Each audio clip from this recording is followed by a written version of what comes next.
మన వారాహి సిల్వర్ జ్యువెలరీలో అద్భుతమైన ఆఫర్స్ పొందండి మరియు కారు గెలుచుకునే గొప్ప అవకాశం. ఓటు ఈ రాష్ట్రానికి వందల లాభాలను ప్రతి కుటుంబానికి సంక్షేమాన్ని అందిస్తోంది అనడంలో భాగంగానే ఇవాళ అమరావతి మరో మైలురాయి వేసినటువంటి ఒక ఓటుతో అమరావతికి వేల కోట్ల సహాయాన్ని కేంద్రం అందించింది. ఒక ఓటుతోటి పోలవరాన్ని నిర్మాణానికి సహకరించింది. ఒక ఓటుతో విశాఖ ఉక్కుని కాపాడింది. ఒక ఓటుతో రైల్వే లైన్లకు 70,000 కోట్ల పెట్టుబడులు ఇచ్చింది. ఒక ఓటు ప్రజలు వేసినటువంటి ఒక ఓటుకి 70,000 కోట్లతో మరో నేషనల్ హైవే ప్రాజెక్టులు ప్రారంభించింది.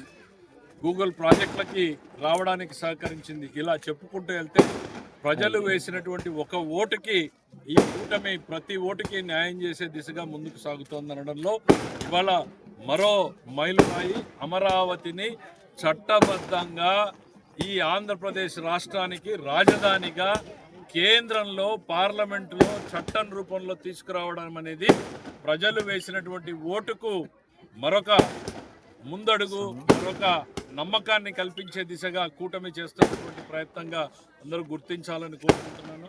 3 రాజధానుల పేరుతో ప్రజల జీవితాలతో 3 ముక్కలాట ఆడినటువంటి జగన్మోహన్ రెడ్డి గారు ఒకవైపు వచ్చిన తొలి రోజు నుంచి అభివృద్ధి మీద దృష్టి పెట్టి శాశ్వతంగా అమరావతి అంటే అదొక రాజధాని కాదు, ఆంధ్రప్రదేశ్లో చదువుకుంటున్నటువంటి ప్రతి యువకుడికి ఒక ఉద్యోగ ఉపాధి కల్పించేటువంటి అవకాశం,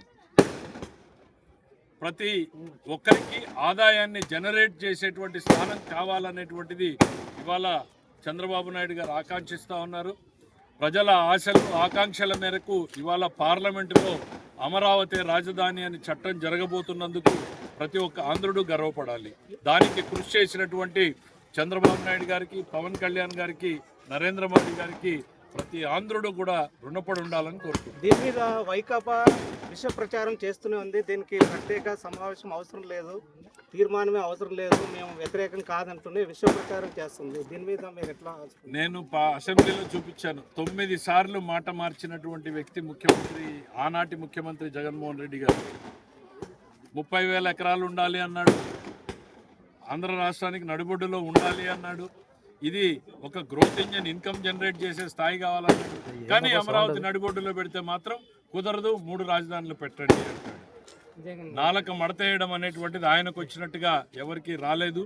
వాళ్ళు మనసులో విషం పెట్టుకుని, మనం పూర్వం ఏదో సామెత పెట్టుకుని మనసులో ఏదో పెట్టుకుని తోటకు రమ్మన్నట్టుగా ఉంది జగన్మోహన్ రెడ్డి గారి వ్యవహారం.